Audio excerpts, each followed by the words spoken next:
So rather than talking about all the ways that the ACA, the American Care Act, is broken and not affordable, I figured I would spend my time and effort on figuring out how to make it affordable. And what it really all just comes down to is age-based income logic. This really boils down to how much money you make per year and essentially how old you are. So with that in mind, let's take a look at this table. If you're 18 to 22, and you make less than $16,000 per year, up to $16,000 per year, which is pretty much the poverty line, you would pay $20 per month and have a maximum $450 deductible. If you were in the 32K range, $30 a month with a $750 deductible, and so on, all the way up to the $1 million mark, which has a cap across the entire row here. The maximum you would pay per month if you're making $1 million per year is $980 per month with a $9,800 deductible.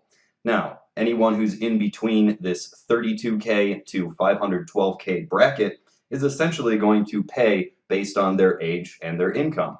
As you get older, let's say 43 to 64, those rates, of course, go down. This then brings us to the retirement bracket. If you're 65 to 65 plus, i.e. over 65 and retired, everyone is capped at $10 per month with a $100 deductible. Essentially, the idea here is very, very simple. The lower the age and the lower the income, then the lower the monthly payment and the lower the deductible. Now, as you go on, there are some considerations for children. For example, this row here is a percentage increase for every minor or child that you add onto the package, someone who is under the age of 18. So, for example, if you are in the $64,000 a year net yearly income range and you have one child, we would add 2.75% to this maximum here. In that case, 2.75% of $65 is $17.87. That would then get added to your total for each child that you're covering in that particular bracket. Now, as we move on, we do have some other considerations, and that is what benefit do we provide to the company or the corporation who's going to provide this great service to our citizens? The answer is pretty simple. If they're going to charge 100% of the maximum allowed by law, there will be a 0% tax break, no cash assistance, and no reimbursement of costs. But if they are going to charge, let's say, 50% of the maximum allowed by law, there would be a 15% tax break, $20 million in cash assistance, and $20 million in reimbursed costs. Of course, on the other end of the scale here, if somebody is charging zero, that means providing absolutely free healthcare, then they're essentially a 503c. They're a nonprofit corporation. They would get a 100% tax break, $100 million in cash assistance, and $150 million to reimburse their costs. In that case, they're probably a hospital providing free healthcare and not necessarily a healthcare institution that's charging for insurance. The idea here is very straightforward. The lower the amount charged, the higher the benefit to the corporation.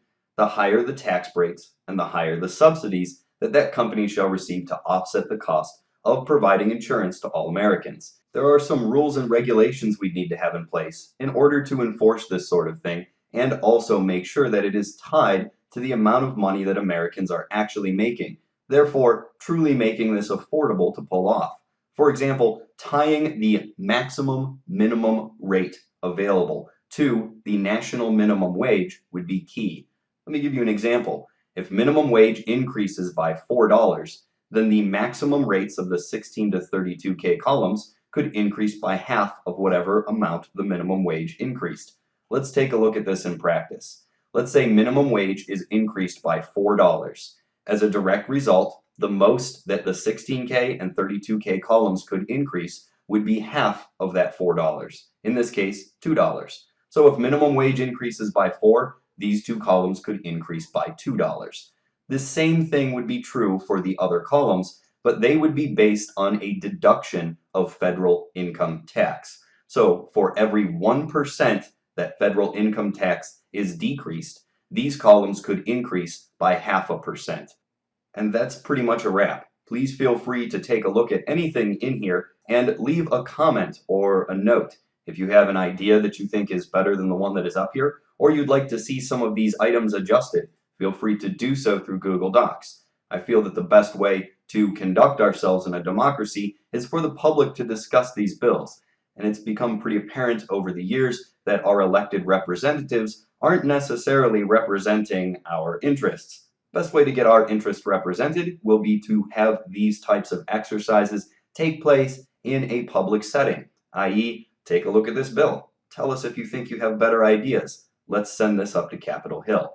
Now, in closing, I would simply point out that the only way to make healthcare affordable is to tie the cost of healthcare into the amount of money that we're making.